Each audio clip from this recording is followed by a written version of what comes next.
25 ವರ್ಷದಿಂದ ಯಾರು ಮಾಡದೇ ಇರೋ ಕೆಲಸನ ನೀನ್ ಮಾಡ್ಬಿಡ್ತೀಯಾ? ಏಯ್, ನಾಳೆ ವಿಗ್ರಹನ ನೀನು ಪೂರ್ತಿ ಮಾಡಬಾರ್ದು. ನಿನಗೆ ಜೀವದ ಮೇಲೆ ಆಸೆ ಇದ್ರೆ ಆದಷ್ಟು ಬೇಗ ಈ ಊರ್ ಬಿಟ್ಟು ಹೋಗ್ತಾ ಇರೋ. ನನ್ನ ಪ್ರಾಣ ಹೋದ್ರೂ ಪರವಾಗಿಲ್ಲ, ನಾನು ವಿಗ್ರಹ ಮಾಡದೆ ಊರ್ ಬಿಟ್ಟು ಹೋಗಲ್ಲ ಕಣ್ರೋ.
ಅಮ್ಮನವರ ವಿಗ್ರಹದ ಸಂಪೂರ್ಣ ಕೆತ್ತನೆ ಕೆಲಸ ಆಗೋಗಿದೆ. ನಾಳೆ ಪ್ರತಿಷ್ಠಾಪನೆ ಮಾಡ್ತಾ ಇದ್ದೀವಿ.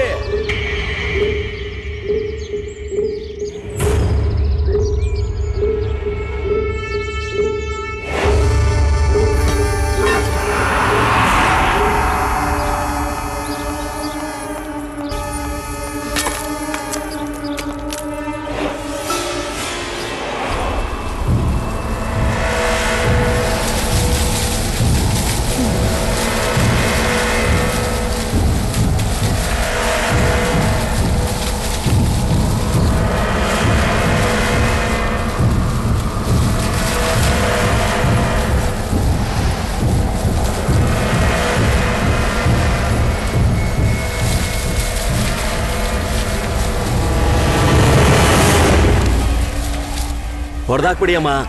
ಯಜಮಾನ್ರು ಮಾಡ್ಸಕ್ಕಾಗದೇ ಇರೋ ವಿಗ್ರಹನ ಬೇರೆ ಯಾರು ಮಾಡಬಾರ್ದು. ಬಿಡ್ಬೇಡಿ ಅಮ್ಮ, ಹೊಡೆದಾಕ್ಬಿಡಿ. ಈಗಲೇ ಹೋಗಿ ಆ ವಿಗ್ರಹನ ಹೊಡೆದಾಕ್ಬಿಡಿ ಅಮ್ಮ, ಬಿಡ್ಬೇಡಿ.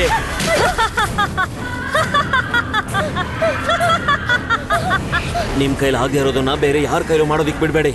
ಹೋಗಿ ಹೋಗಿ ಹೊಡೆದಾಕ್ಬಿಡಿ. ಭಿನ್ನವಾಗಿರೋದನ್ನ ಯಾರು ಪ್ರತಿಷ್ಠಾಪನೆ ಮಾಡಲ್ಲ. ಹೋಗಿ.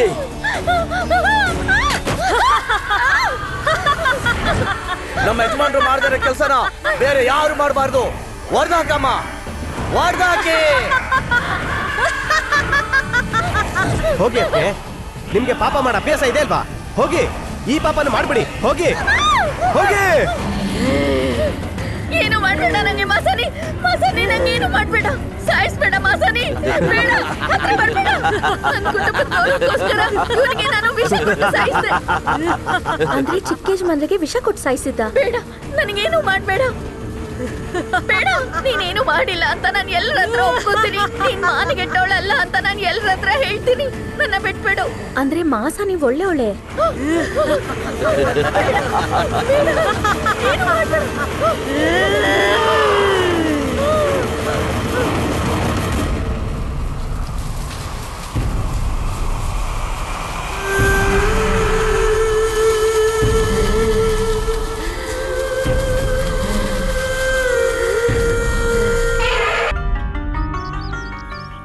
ಏಯ್, ಎಲ್ಲ ಕಣಪ್ಪ, ಇವನ್ ಯಾಕೆ ವಿಶ್ವ ಇಲ್ಲಿ ಕೂತವನೆ? ನೋಡು ವಿಶ್ವ, ನೀನ್ ಇಲ್ಲಿ ಇರ್ಬಾರ್ದಪ್ಪ. ಜಾತ್ರೆ ಮುಗಿದ್ಮೇಲೆ ನಿನ್ನ ಎಷ್ಟೊಂದು ಹುಡ್ಕದ್ವಪ್ಪ. ಯಾಕೆ ನಾನಿಲ್ಲಿ ಇರಬಾರ್ದ? ಇಲ್ಲೆಲ್ಲ ಅನಾಥರು, ಊರಿಂದ ಬಹಿಷ್ಕಾರ ಹಾಕಿಸ್ಕೊಂಡಿರುವಂತ ಜನ ಅಂತವ್ರಿರುವಂತ ಜಾಗ ಕಣಪ್ಪ ಇದು. ನೀನಂತೂ ನಾವು ಪೂಜೆ ಮಾಡುವಂತ ವಿಗ್ರಹ ಕೆತ್ಕೊಂಡಿದ್ಯಾ. ನೀನ್ ಇಲ್ಲೆಲ್ಲ ಇರಬಾರ್ದಪ್ಪ. ಬಾರಪ್ಪ. ಈ ಹುಡುಗ ಯಾರು ಗೊತ್ತಾ? ನಿಮ್ ನೆನಪುಗಳೆಲ್ಲಾನು 25 ವರ್ಷಗಳ ಹಿಂದಕ್ಕೆ ತಗೊಂಡು ಹೋಗಿ ನೋಡಿ. ಅವತ್ತು ಜೋರ್ ಮಳೆ, ಇಲ್ಲೊಬ್ಬ ತಾಯಿ ಹೆರಿಗೆ ನೋವಲ್ಲಿ ಒದ್ದಾಡ್ತಾ ಇದ್ಲು. ಅವತ್ತು ಇದೇ ಶಿಲ್ಪಿ ನಿಮ್ ಮನೆ ಕದ ತಟ್ಟಿ ದಯವಿಟ್ಟು ಯಾರಾದ್ರೂ ಬಂದು ಸಹಾಯ ಮಾಡಿ ಅಂತ ಬೇಡ್ಕೊಂಡೆ. ಆಗ ನೀವೆಲ್ಲ ಅವಳಿಗೆ ಈ ಊರಲ್ಲಿ ಬಹಿಷ್ಕಾರ ಹಾಕಿದೀವಿ, ಅವಳಿಗೆಂತ ಸಹಾಯ ಅಂತ ಯಾರು ಬರಲಿಲ್ಲ. ಅವತ್ತು ಆ ತಾಯಿಗೆ ಈ ಮಂಟಪದಲ್ಲಿ ಹುಟ್ಟಿದ ಮಗುವೆ ಈ ವಿಶ್ವ. ಅವತ್ತು ಹೆರಿಗೆ ಆದ್ಮೇಲೆ ಪ್ರಾಣ ಕಳ್ಕೊಂಡ ತಾಯಿ ಮಾಸಾನಿ. ನಿಜ ಏನು ಅಂತ ತಿಳ್ಕೊಳ್ದೆ ನಮ್ಮ ತಾಯಿಗೆ ಎಲ್ಲಾರು ಸೇರಿ ಬಹಿಷ್ಕಾರ ಹಾಕಿದ್ರಿ. ಈಗ ನಾನು ಅವಳು ಹೆತ್ ಮಗ ಅಂತ ಗೊತ್ತಾಯ್ತಲ್ಲ, ನನಗೂ ಬಹಿಷ್ಕಾರ ಹಾಕ್ತೀರಾ? ಆಹಾ, ನಿನಗ್ ಬಹಿಷ್ಕಾರ ಹಾಕ್ಬೋದಪ್ಪ. ಆದ್ರೆ ಇವತ್ತು ನೀನ್ ಕೆತ್ಕೊಟ್ಟಿರೋ ವಿಗ್ರಹನೇ ದೇವರು ಅಂತ ಪೂಜೆ ಮಾಡ್ತಿದ್ದಾರೆ. ಅದನ್ನ ಇವನ್ ಕೆತ್ಕೊಟ್ಟಿದ್ದಾನೆ ಅಂತ ಆ ದೇವ್ರಿಗೆ ಬಹಿಷ್ಕಾರ ಹಾಕ್ಬಿಡ್ತೀರಾ? ವಿಗ್ರಹ ಪ್ರತಿಷ್ಠಾಪನೆ ಆಗದೆ ನಾವು ಪಟ್ಟಿರೋ ಕಷ್ಟ ಎಲ್ಲ ನಿಮ್ಗೆ ಗೊತ್ತು ಸ್ವಾಮಿ. ಇಷ್ಟು ವರ್ಷಕ್ಕೆ ಇವತ್ತ ನಮ್ಮ ಊರು ಸಂತೋಷವಾಗಿರೋದು. ವಿಶ್ವ, ಈ ಊರಿಗೆ ನಿನ್ನನ್ನ ಯಾಕೆ ಕಳಿಸಿದ್ನೋ ಆ ಕೆಲಸ ಮುಗೀತು. ಬಾ ಹೋಗೋಣ. ದೇವಸ್ಥಾನದಲ್ಲಿ ನೀನ್ ಕೆತ್ತಿರೋ ವಿಗ್ರಹನ ನಾನು ನೋಡ್ದೆ. ದೇವಿ ವಿಗ್ರಹ ಕೆತ್ತು ಅಂತ ಹೇಳಿದ್ರೆ ನಿಮ್ ತಾಯಿ ವಿಗ್ರಹನೇ ಕೆತ್ತಿದೆಯಲ್ಲಪ್ಪ. ಅವನ್ನ ಎಲ್ಲಿ ಕರ್ಕೊಂಡು ಹೋಗ್ತಾ ಇದ್ದೀರಾ? ಅವನು ನಮ್ ಜೊತೆನೇ ಇರ್ಬೇಕು. ಯಾವ ಆಧಾರದಲ್ಲಿ ಹೇಳ್ತಾ ಇದ್ದೀರಾ? ಅವನ ದೇಹದಲ್ಲಿ ನನ್ನ ತಮ್ಮನ ರಕ್ತ ಹರಿತಾ ಇದೆ. ಇಲ್ರಪ್ಪ, ಈ ಊರಲ್ಲಿ ನೀವು ಜಾತಿ ಮತ ಅನ್ನೋ ಗೋಡೆಗಳು ಕಟ್ಟಿದ್ದೀರಾ. ಇವನು ಮಾಸ ನಿಮ್ ಮಗ ಆಗಿರೋದ್ರಿಂದ ನೀವೆಲ್ಲ ಇವನನ್ನ ಆ ಗೋಡೆಯಿಂದ ಆ ಕಡೆ ಇಡ್ತಿರೋ ಹೊರತು ನೀವು ಅವನನ್ನ ಜೊತೆಲಿಟ್ಕೊಳ್ಳಲ್ಲ. ಹಾಗೆಲ್ಲ ಇಲ್ಲ. ಯಾವತ್ತು ಅವನ್ ಕೆತ್ತಿರೋ ವಿಗ್ರಹನ ದೇವಸ್ಥಾನದಲ್ಲಿಟ್ಟು ಕೈ ಎತ್ತಿ ನಮಸ್ಕಾರ ಮಾಡ್ತಿದೀವೋ ಅವತ್ತೇ ಈ ಮನ್ಸಲ್ಲಿರೋ ಜಾತಿ ಭೇದ ಹೊರಟೋಯ್ತು. ಮಾಸಾನಿ ತನ್ನ ಮಗನ ಮೂಲಕ ಅದನ್ನೆಲ್ಲ ಒಡೆದಾಕ್ಬಿಟ್ಲು. ಇನ್ ಮುಂದೆ ಈ ಊರಲ್ಲಿ ಜಾತಿ ಮತ ಅನ್ನೋ ಭೇದ ಇರಲ್ಲ. ಗೊತ್ತೋ ಗೊತ್ತಿಲ್ದೇನೋ ನಮ್ ಕುಟುಂಬ ಮತ್ತೆ ಈ ಊರು ಮಾಸಾನಿಗೆ ತುಂಬಾ ಅನ್ಯಾಯ ಮಾಡ್ಬಿಡ್ತು. ಅದಕ್ಕೆ ನಮ್ಗೆ ಪ್ರಾಯಶ್ಚಿತ ಆಗ್ಲೇಬೇಕಲ್ವಾ? ವಿಶ್ವ ಬರೀ ವಿಗ್ರಹದ ಕಣ್ಣು ಮಾತ್ರ ಅಲ್ಲ, ಇಡೀ ಊರವ್ರ ಕಣ್ಣನ್ನೇ ತೆರೆಸ್ಬಿಟ್ಟ. ಇನ್ನು ನನ್ನ ಮಾತಲ್ಲಿ ನಂಬಿಕೆ ಇಲ್ಲ ಅಲ್ಲ? ನನ್ನ ಮಗಳನ್ನ ಇವನು ಕೊಟ್ಟು ನಾನು ಅಳಿಯನ್ ಮಾಡ್ಕೋತೀನಿ. ಈಗೇನ್ ಹೇಳ್ತೀಯಪ್ಪ? ನನ್ಗೆ ಯಾರು ಬಂಧು ಬಳಗ ಇಲ್ಲ ಅಂತ ಹೇಳ್ತಿದ್ಯಲ್ಲ, ಇವಾಗ ನಿನ್ಗೆ ಎಲ್ಲಾ ಬಂಧು ಬಳಗ ಸಿಕ್ಕಿದ್ದಾರೆ ನೋಡು, ಅವ್ರ ಜೊತೆ ಹೋಗಪ್ಪ. ನೀವು ನಮ್ ಜೊತೆನೇ ಇರ್ಬೇಕು.